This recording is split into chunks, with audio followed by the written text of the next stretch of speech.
Hi hello ನಮಸ್ತೆ friends, welcome to my channel. ಇವತ್ತಿನ ವಿಡಿಯೋದಲ್ಲಿ ದೇವಸ್ಥಾನದ ಶೈಲಿಯಲ್ಲಿ ಸಿಹಿ ಪೊಂಗಲ್ ಯಾವ ರೀತಿಯಾಗಿ ತುಂಬ ಸುಲಭವಾಗಿ ಮಾಡೋದು ಅಂತ ತಿಳಿಸ್ಕೊಡ್ತೀನಿ.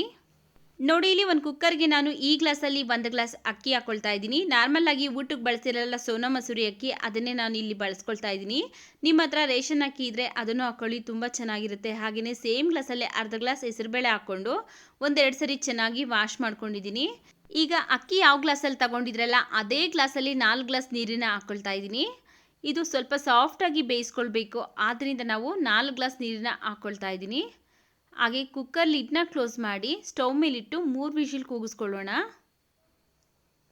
ನೋಡಿ, 3 ವಿಷಿಲ್ ಬಂದು ಕಂಪ್ಲೀಟಾಗಿ ತಣ್ಣಗಾದ್ಮೇಲೆ ಓಪನ್ ಮಾಡ್ತಾ ಇದ್ದೀನಿ. ಬೇಳೆ ಹಾಗೆ ಅಕ್ಕಿ ಎಲ್ಲ ಚೆನ್ನಾಗಿ ಬೆಂದಿದೆ. ಈಗ ಇನ್ನೂ ಸ್ವಲ್ಪ ಇದನ್ನು ಮ್ಯಾಶ್ ಮಾಡ್ಕೊಳ್ಬೇಕು. ಸ್ಪೂನಿಂದನೇ ಚೆನ್ನಾಗಿ ಮ್ಯಾಶ್ ಮಾಡ್ಕೊಳ್ತಾ ಇದ್ದೀನಿ. ನಾವೆಷ್ಟು ಸಾಫ್ಟಾಗಿ ಮಾಡ್ಕೊಳ್ತಿರಲ್ಲ ಅಷ್ಟೇ ಸಾಫ್ಟಾಗಿ ತುಂಬ ರುಚಿಯಾಗಿ ಬರುತ್ತೆ ಪೊಂಗಲ್ಲು. ನೋಡಿ, ಮ್ಯಾಶ್ ಮಾಡ್ಕೊಂಡ ನಂತರ ಸೈಡ್ಗಿಟ್ಟು ನಾವು ನೋಡಿ ಬೆಲ್ಲ ಕರಗಿಸ್ಕೊಳ್ಳೋದಕ್ಕೋಸ್ಕರ ಒಂದು ಪಾತ್ರೆ ಬಿಸಿಗಿಟ್ಟೋದಕ್ಕೆ ನಾನು ಯಾವ ಗ್ಲಾಸಲ್ಲಿ ಅಕ್ಕಿ ತೊಗೊಂಡಿದ್ರಲ್ಲ ಅದೇ ಗ್ಲಾಸಲ್ಲಿ 1/4 ಗ್ಲಾಸ್ ಆಗೋಷ್ಟು ಬೆಲ್ಲ ಹಾಕ್ಕೊಳ್ತಾ ಇದ್ದೀನಿ. ಬೆಲ್ಲನ ಕುಟ್ಬಿಟ್ಟು ಹಾಕ್ಕೊಳ್ತಾ ಇದ್ದೀನಿ. ನಂತರ ಸೇಮ್ ಗ್ಲಾಸಲ್ಲಿ 1 ಗ್ಲಾಸ್ ನೀರನ್ನು ಹಾಕ್ಕೊಳ್ತಾ ಇದ್ದೀನಿ. ಈಗ ಈ ಬೆಲ್ಲನೆಲ್ಲ ಚೆನ್ನಾಗಿ ನಾವು ಕರಗಿಸ್ಕೊಳ್ಬೇಕು. ಬೆಲ್ಲನ ಕರಗಿಸಿ ನಂತರ ಶೋಧಿಸ್ಬಿಟ್ಟು ಹಾಕೋದ್ರಿಂದ ಇದರಲ್ಲಿ ಕಸ ಕಡ್ಡಿ ಏನಾದರೂ ಇರುತ್ತೆ ಅಂತ ನಾವು ಬೆಲ್ಲನ ಕರಗಿಸಿ ನಂತರ ಶೋಧಿಸ್ಕೊಳ್ಬೇಕಾಗುತ್ತೆ. ನೋಡಿ, ಈಗ ಬೆಲ್ಲ ಎಲ್ಲ ಚೆನ್ನಾಗಿ ಕರಗಿದೆ. ಈಗ ಸ್ಟವ್ನ ಆಫ್ ಮಾಡಿಕೊಂಡು ನಾವು ಏನು ಮೊದಲೇ ಬೇಯಿಸ್ಕೊಂಡಿರುವಂತಹ ಅನ್ನಕ್ಕೆ ಈ ಬೆಲ್ಲನ ಶೋಧಿಸ್ಕೊಳ್ತಾ ಇದ್ದೀನಿ. ನೋಡಿ, ಈ ರೀತಿಯಾಗಿ ಕಸ ಎಲ್ಲ ಇರುತ್ತೆ ಅಂತ ನಾವು ಮೊದಲೇ ಶೋಧಿಸಿ ನಂತರ ಹಾಕ್ಕೊಳ್ಬೇಕಾಗತ್ತೆ. ಈಗ ಇವಿಷ್ಟನ್ನು ಚೆನ್ನಾಗಿ ನಾವು ಮಿಕ್ಸ್ ಆಗೋ ಥರ ಮಿಕ್ಸ್ ಮಾಡ್ಕೊಳ್ಬೇಕು. ಬೆಲ್ಲದಲ್ಲೇ ಈ ಅನ್ನ ಎಲ್ಲ ಚೆನ್ನಾಗಿ ಬೆರೆತ್ಕೊಳ್ಬೇಕು. ಆ ರೀತಿಯಾಗಿ ಚೆನ್ನಾಗಿ ಮಿಕ್ಸ್ ಮಾಡ್ಕೊಳ್ಬೇಕು.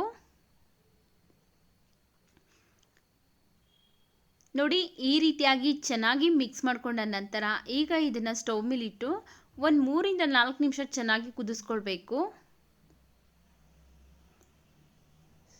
ನೋಡಿ, ಒಂದು 3-4 ನಿಮಿಷ ಆಗಿದೆ, ಚೆನ್ನಾಗಿ ಕುದೀತಾ ಇದೆ. ಈಗ ಒಂದ್ಸರಿ ಮಿಕ್ಸ್ ಮಾಡಿಕೊಂಡು ನಂತರ ಒಂದು ಅರ್ಧ ಸ್ಪೂನ್ ಆಗುವಷ್ಟು ಏಲಕ್ಕಿ ಪೌಡ್ರ್ ಹಾಕ್ಕೊಳ್ಳೋಣ.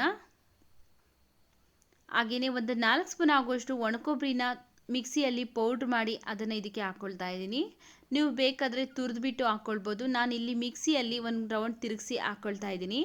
ಹಾಕ್ಕೊಂಡು ಚೆನ್ನಾಗಿ ಮಿಕ್ಸ್ ಮಾಡ್ಕೊಳ್ತಾ ಇದ್ದೀನಿ. ನೋಡಿ, ಈಗ ಇದು ರೆಡಿ ಆಗಿದೆ. ಇದನ್ನು ಸೈಡ್ಗಿಟ್ಟು ನಾವು ದ್ರಾಕ್ಷಿ ಗೋಡಂಬಿ ಫ್ರೈ ಮಾಡ್ಕೊಳ್ಳೋಣ. ನೋಡಿ, ದ್ರಾಕ್ಷಿ ಗೋಡಂಬಿ ಫ್ರೈ ಮಾಡ್ಕೊಳ್ಳೋದಕ್ಕೋಸ್ಕರ ಒಂದು ಪ್ಯಾನ್ ಬಿಸಿಗಿಟ್ಟೋದಕ್ಕೆ ನಾನು 1 ಟೇಬಲ್ ಸ್ಪೂನ್ ಆಗೋಷ್ಟು ತುಪ್ಪ ಹಾಕ್ಕೊಳ್ತಾ ಇದ್ದೀನಿ. ತುಪ್ಪನೆಲ್ಲ ಈಗ ನಾವು ಚೆನ್ನಾಗಿ ಕರಗಿಸ್ಕೊಳ್ಬೇಕು. ತುಪ್ಪ ಕರಗಿದ ನಂತರ ಒಂದು 2 ಟೇಬಲ್ ಸ್ಪೂನ್ ಆಗುವಷ್ಟು ಗೋಡಂಬಿ ಹಾಕ್ಕೊಳ್ತಾ ಇದ್ದೀನಿ. ಗೋಡಂಬಿ ಎಲ್ಲ ಲೈಟಾಗಿ ಬಣ್ಣ ಚೇಂಜ್ ಆದಮೇಲೆ ನಾವು ದ್ರಾಕ್ಷಿನ ಹಾಕ್ಕೊಂಡು ಫ್ರೈ ಮಾಡ್ಕೊಳ್ಬೇಕು. ಇಲ್ಲಾಂದರೆ ಬೇಗ ದ್ರಾಕ್ಷಿ ಎಲ್ಲ ಸೀದೋಗ್ಬಿಡುತ್ತೆ. ಆದ್ದರಿಂದ ಲೈಟಾಗಿ ಗೋಡಂಬಿ ಫ್ರೈ ಆದಮೇಲೆ ದ್ರಾಕ್ಷಿನ ಹಾಕ್ಕೊಂಡು ಒಂದು 2 ಸ್ಪೂನ್ ಆಗುವಷ್ಟು ಒಣ ದ್ರಾಕ್ಷಿನ ಹಾಕ್ಕೊಂಡು ಇವಿಷ್ಟನ್ನು ಸಹ ನಾವು ಲೈಟಾಗಿ ಬಣ್ಣ ಚೇಂಜ್ ಆಗೋವರೆಗೂ ಫ್ರೈ ಮಾಡ್ಕೊಳ್ಬೇಕಾಗತ್ತೆ. ನೋಡಿ, ಈ ರೀತಿಯಾಗಿ ಬಣ್ಣ ಚೇಂಜ್ ಆದಮೇಲೆ ನಾವು ಸ್ಟವ್ನ ಆಫ್ ಮಾಡಿಕೊಂಡು ತುಪ್ಪ ಸಮೇತನೇ ನಾವು ಏನು ಮೊದಲೇ ಮಾಡಿಟ್ಕೊಂಡಿರುವಂತಹ ಪೊಂಗಲ್ಗೆ ಹಾಕ್ಕೊಂಡು ಚೆನ್ನಾಗಿ ಮಿಕ್ಸ್ ಮಾಡ್ಕೊಳ್ಬೇಕು. ನೋಡಿ, ಈಗ ರುಚಿಯಾದಂತಹ ಸಿಹಿಯಾದಂತಹ ದೇವಸ್ಥಾನದ ಶೈಲಿಯಲ್ಲಿ ಸಿಹಿ ಪೊಂಗಲ್ ರೆಡಿಯಾಗಿದೆ.